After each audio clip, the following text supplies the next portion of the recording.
Hello, penguin parents! For this week's math activity, I thought that in honor of Earth Day, we could do a little science math integrated combo activity. So I'm going to show you what I have here. Please excuse my messy kitchen table turned gardening table.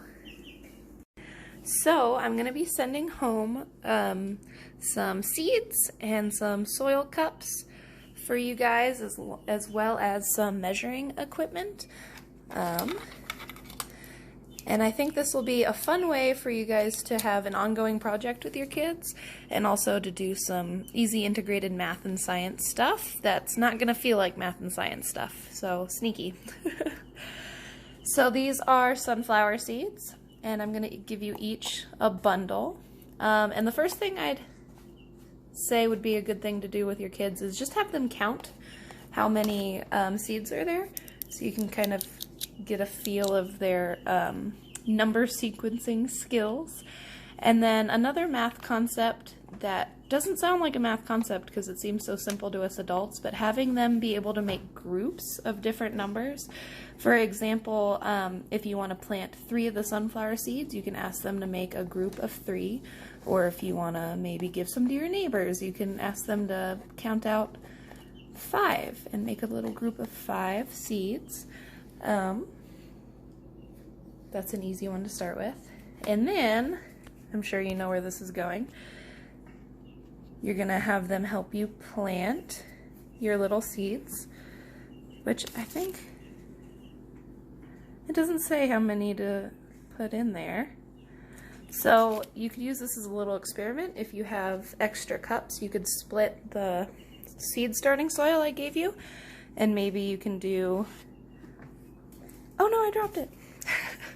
Maybe you could do 1 in 1 cup, and you could do 2 in another cup, and they can experiment and see which one grows better. I chose these little plastic cups because it's really fun to actually be able to see the roots once your plants get bigger, and I think your kiddos will like that. This is also a great time to talk to them about science-y stuff, like what seeds and plants need to grow and how seeds turn into plants, and plants use sunlight and water to make their food. If you have a little bit of saran wrap, it would be really helpful if you put a little bit of saran wrap over the top to keep in the humidity. And then over time, as your little seedlings sprout, I think for these guys, 2 weeks, I might find you some faster sprouting seeds. But it's really fun to have the kids measure the plants. I'm including some rulers as well as Legos.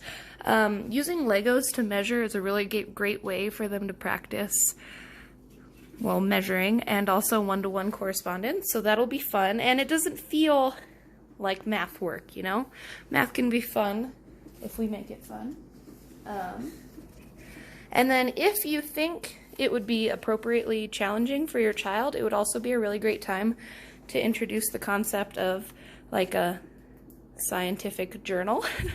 You can have them draw their little seedlings. You can have them try to write down numbers with your help about where, like, you could do dates and times that they check their seeds, and then have them write down their measurements. You could introduce graphs, which is a fun way to do this. You could have like the written example here, and you can have them color in, and they can do this with a pencil, paper, marker, paint.